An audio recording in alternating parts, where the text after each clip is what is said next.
நம்ம இவ்வளோ நாள் வந்து ஈரோட்ல இருந்திருந்தோம். இப்போ நம்ம சென்னைக்கு மூவ் ஆயிட்டோம். சென்னையை பார்த்தோன்னே எனக்கு கொஞ்சம் பயமா தான் இருக்கு. ஏன்னா, இது எப்போ பார்த்தாலும் நடந்துக்கிட்டு, போய்க்கிட்டு, வந்துக்கிட்டு பெரிய கூட்டமே இருக்கு. இங்கேருந்து ஒரு 10 செகண்ட் முன்னாடி போறதுக்கே 10 நிமிஷம் ஆகுது. ஏன் சொல்றேன்னா, அவ்வளோ ஹெவி டிராஃபிக்கா இருக்கு. நெறைய பேர் இருக்கிறாங்க.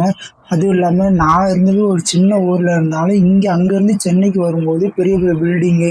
ஸோ நான் டிவியில பார்த்த எல்லா channels, Jaya TV, Polimer news, Puthiya Thalaimurai. So நான் இப்போ ஒர்க் பண்ணிட்டு இருக்கிற சரௌண்டிங்கில் தான் இருக்குது. ஸோ நான் இங்கே எதுக்கு வந்தேன்னா, எனக்கு வந்து இங்கே ஒர்க்கு கிடச்சிருச்சு. அதனால் நான் வந்து இங்கே ஷிஃப்ட் ஆகிட்டேன்.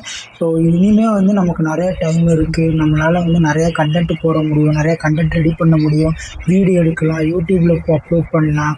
நமக்கு டிஜிட்டல் மார்க்கெட்டிங் தெரியும், காமர்ஸ் பற்றி தெரியும், ஏஐ வீடியோ எப்படி ஜென்ரேட் பண்ணுறது, இது இப்படி நமக்கு எல்லாமே தெரியும். இப்படி நமக்கு தெரிஞ்சதை ஏதோ ஒரு சில விஷயத்த நம்ம இந்த வீடியோவில் கன்வே பண்ணலாம். ஏன்னா இது எனக்கு இல்லைனாலும் இன்னொரு 4 பேருக்கு யூஸ் ஆகும் அப்படின்னு தான் நான் ஒரு மோட்டிவில் இருக்கிறேன். ஸோ இந்த வீடியோ எதுக்காகனா, நான் இப்போலேருந்து ஸ்டார்ட் பண்ணுறேன். இன்னையிலேருந்து 30 டேஸ்க்கு நான் கண்டினியூஸாக வீடியோ போடுறதுக்கு முடிஞ்ச அளவுக்கு முயற்சி பண்ணுறேன். ஏன் சொல்கிறேன்னா, என்னோடய அக்கௌண்ட் வந்து இப்போ வந்து நல்லாவே யூடியூப்பில் வந்து இன்க்ரீஸ் ஆகிறத நான் பார்க்குறேன். ஸோ அது மட்டும் என்னோடய மோட்டோ இல்லை.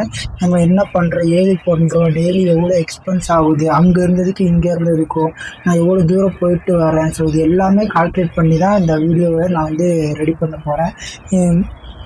இப்போ எல்லாருமே வந்து வேலைக்காக இங்கே சென்னைக்கு வராங்க. எல்லாரையும் வந்து வாழ வைக்குமான்னு தெரியல. ஸோ நம்பிக்கையோடு தான் நானும் இங்கே வந்திருக்கிறேன்.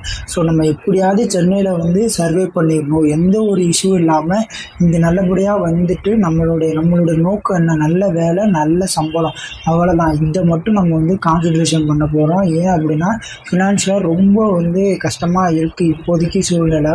இப்போ இந்த ஒரு மாதத்தை எப்படி ஓட்ட போகிறேன்னே தெரில. ஆல்ரெடி என் கையில் இந்த காசு எல்லாமே செலவாயிடுச்சு.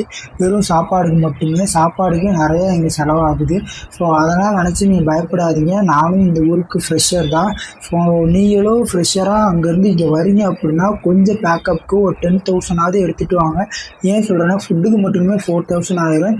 அது மட்டும் இல்லாமல் நீங்கள் ரெண்ட்டு கொடுக்கணும், இல்லை வெளியே எங்கேயாவது போகணும், உங்கள் ஆஃபீஸுக்கு இல்லைன்னா வேறு எங்கேயாவது சுற்றி பார்க்கணுன்னா கூட எல்லாமே டபுள் ரேட்டாக தான் இருக்குது. சீரியஸாக சொல்லணும்னா உங்கள் ஊர் கணக்கில் இங்கே வராதிங்க. அது மட்டும் இல்லாமல் நம்ம வந்து இங்கே ஏதாவது ஒன்று நமக்குன்னு நம்ம வந்து நல்ல வேலை பார்த்தோம், நல்லா சம்பாதிச்சோம், நமக்காக இருக்குது அப்படின்னு சொல்லிட்டு தான் நம்ம போகணுமே தவிர்த்து வெறுங்கையோடு போகக்கூடாது.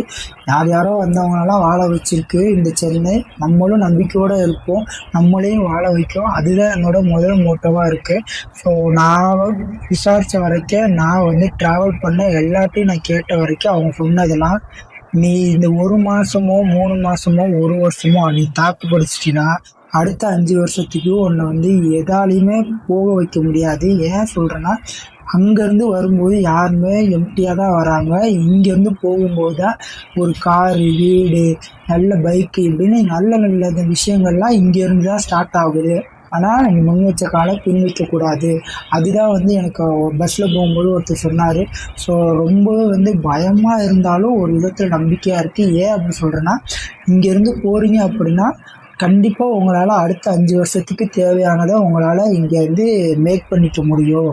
நீங்கள் அந்த நம்பிக்கையில் இருங்க. பின்னாடி போய்வோன்னு நினைக்காதீங்க. ஸோ இதெல்லாம் நமக்கு செட் ஆகாது, இங்கே எதுவுமே செட் ஆகாது, நான் கிளம்புறேன் அப்படின்னு மட்டும் கிளம்பி போயிடாதீங்க. உங்களுக்கு நல்ல வேலை, நல்ல சம்பளம், நல்ல இடம் இதெல்லாம் கிடைக்கிற வரைக்கும் நீங்கள் இருந்து சர்வே பண்ணுங்கள். ஏன் சொல்கிறேன்னா, அப்போனா தான் உங்களுக்கு இங்கேருந்து உங்களால் சர்வே பண்ணுறதுக்கான கெப்பாசிட்டி கிடைக்கும். இது எல்லா வீடியோவுமே நான் வந்து சொல்லணும்னு நினச்சேன் இந்த வீடியோவில். ஸோ உங்களுக்கு ரொம்ப யூஸ்ஃபுல்லாக இருக்குன்னு நினைக்கிறேன். மறக்காமல் நம்ம சேனலை ஸோ நிறைய அப்டேட்ஸ் கொண்டு வரேன். நான் என்னென்ன பண்ணுறேன், ஏது பண்ணுறேன், எங்கேருந்து நம்ம எல்லாமே சாப்பிட்றோம், இது எல்லாமே விலாக் மாதிரியும் போடுறேன். ஸோ கண்டிப்பாக பிஸ்னஸ் ரிலேட்டடாகவும் வரும். ஸோ நம்ம சேனலை ஃபாலோ பண்ணிக்கோங்க, நிறைய இன்ஃபர்மேஷன் ஃபாலோ பண்ணிக்கோங்க. ஸோ அவ்வளோதான் இந்த வீடியோ.